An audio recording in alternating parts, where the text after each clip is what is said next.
Hai Sobat RLCS, sepertinya perdebatan siapa pemain catur terbaik sepanjang masa harus kita sudahi nih. Karena lagi dan lagi Magnus Carlsen meraih prestasi terbaik, kali ini dari ajang pertempuran klub catur antar Eropa. Magnus Carlsen bersama klubnya Overspill Chess Club berhasil menjadi jawara dengan sistem 7 babak dengan format catur klasik. Magnus bersama dengan Raunak Satwani, Ariantari, Pranavi, kemudian juga ada lagi Christiansen, pemain catur dari Norwegia juga berhasil keluar sebagai juara dengan 6,5 poin dari 7 babak. Nah teman-teman, saya akan ajak kalian untuk melihat salah satu partai terbaiknya mengalahkan Vincent Keimer. Ya, mereka bertemu di babak keempat. Nah, Magnus Carlsen dari 7 babak berhasil memiliki 6 poin dengan 4 kali menang. Sorry, dia nggak main 7 babak ya, tapi dia main 6 babak. Jadi babak pertama jadi nggak main. Dari 6 babak dia mendapatkan 5 poin. 4 kali menang dan 2 kali remis. Remisnya hanya melawan Rapot Richard, melawan Vachier Lagrave di babak terakhir. Dia menang atas Arya Raffi, Bojan Maxim, Saran Alexi, dan Vincent Keimer. Nah ini partai dengan akurasi 97,5% dengan hanya Vincent Keimer dikalahkan dengan format catur klasik 29 langkah aja. Tonton terus sampai habis. Jangan lupa like dulu, share, dan subscribe. Yap, Magnus memulai dengan langkah E4, kemudian Vincent Keimer menjawab dengan pembukaan Sicilian Defense. Putih kuda F3, hitam D6, D4 dilakukan, pukul pion D4, kuda pukul D4, hitam kuda F6, putih kuda C3, dan A6 dimainkan. Pembukaan apa inikah? Ini merupakan pembukaan Sicilian Nadrov dengan ciri khas pion A6 ini. Ya, Magnus mainkan langkah gajah ke petak C4 dengan tujuan menyerang pion petak F7. Hitam mainkan langkah E6. Magnus mendorong pion A4 mencegah B5. Jadi sangat taktis banget. Kemudian hitam gajah E7, putih lakukan rokade pendek, hitam juga lakukan hal yang sama. Putih gajah E3, hitam menteri C7, ancam gajah di petak C4. Menteri E2 mengcover gajah dilakukan oleh Magnus, hitam gajah D7, dan Magnus mainkan langkah A5. Ini yang menarik teman-teman. Di langkah berikutnya ini mungkin langkah yang sangat krusial ya di game ini. Karena bisa tebak apa langkah yang akan dimainkan oleh Vincent Keimer teman-teman. Pecatur nomor 1 Jerman ini mainkan langkah kuda G4. Wow. Dengan ide yang bagus ya. Idenya adalah apabila menteri pukul kuda, maka hitam akan menteri pukul gajah. Jadi tukar kuda dengan gajah yang bagus. Seperti itu idenya. Nah, tapi Magnus Carlsen tentunya apakah dia melihat langkah lain yang lebih bagus? Ternyata setelah kuda G4, walaupun Vincent Keimer mengejutkan ya, ada langkah lagi. Langkah bagus yang akan dimainkan oleh Magnus Carlsen. Bisakah kalian tebak langkah yang tepat? Yes, ada langkah Sacrifice the Knight. Langkah blunder dijawab dengan langkah brilliant oleh Magnus Carlsen. He sacrificed the knight, dia korbankan kuda. Apa yang akan terjadi apabila Vincent Keimer menerima kuda di petak F5? Maka putih akan mainkan kuda meloncat ke petak D5, ancam menteri dan gajah. Boom! Menteri ke petak D8 dan putih akan mainkan langkah gajah B6. Boom! Menteri ke petak E8 akan kabur dan kuda C7 akan mendapatkan garpuan, benteng, dan menteri. Ini akan berakibat kekalahan bagi pemain hitam jelas.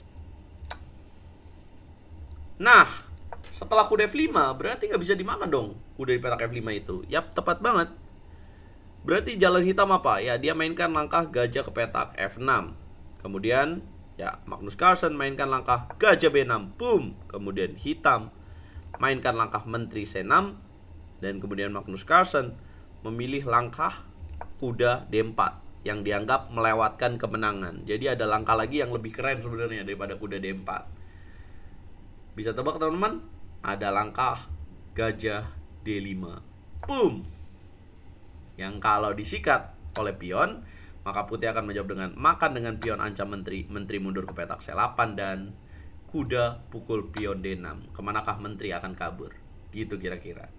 Ya, masih ada jawaban gajah B5, tapi setelah gajah B5 kuda pukul gajah, kemudian menteri ke petak D7, maka putih akan kuda C7, menang untuk putih. Ya, menteri D6 bukan makan benteng ya, tapi kita makan kuda dulu. Gitu teman-teman. Ya, Magnus Carlsen tidak memilih variasi itu dan dia mainkan langkah kuda D4, mengancam menteri, kemudian menteri mundur ke petak C8 dan permainan dilanjutkan dengan gajah B3. Ya, tapi ada perubahan di sini ya. Apa hal yang menguntungkan buat Magnus Carlsen? Gajahnya yang tadinya di sini sekarang ada di petak B6. Gajah yang tadinya di petak E3 sekarang menyerang pada posisi gajah B6. Hitam lanjutkan dengan kuda E5, kemudian putih benteng A ke petak D1, hitam gajah D8. Bagaimana Magnus Carlsen lanjutkan serangan? Serbu dengan F4. Boom. Kuda E ke petak C6. Serbu dilakukan kembali oleh Magnus Carlsen dengan ide membuka ancaman dari gajah B3. Hitam gajah pukul gajah, pion pukul gajah, kemudian hitam kuda pukul kuda, putih benteng pukul kuda, hitam menteri C5 ancam benteng, putih mainkan langkah menteri F2. Langkah yang sangat kritikal. Yap, hitam memukul pion di petak F5. Apabila hitam pukul pion petak B6, apa ide dari menteri F2? Maka idenya adalah pion pukul E6. Ya, kalau pion pukul pion, benteng akan jatuh.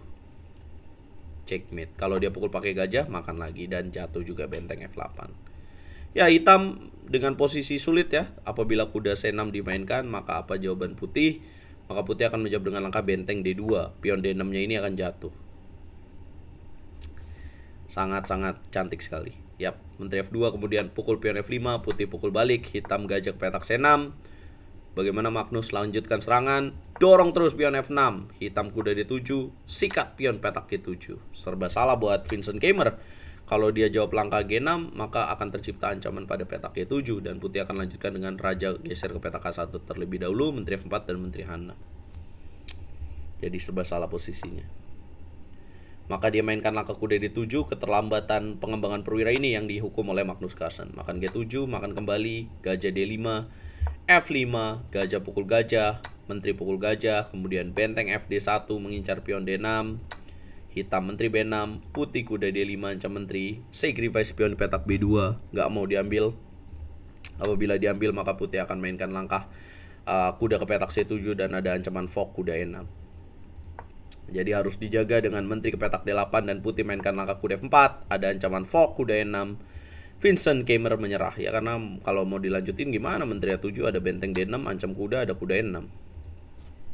Sangat dinamis dan sangat brilian langkah Magnus Carlsen, tapi pada intinya ada langkah kuda G4 ini nih yang bikin permainan jadi benar-benar sangat brutal buat pemain putih ya.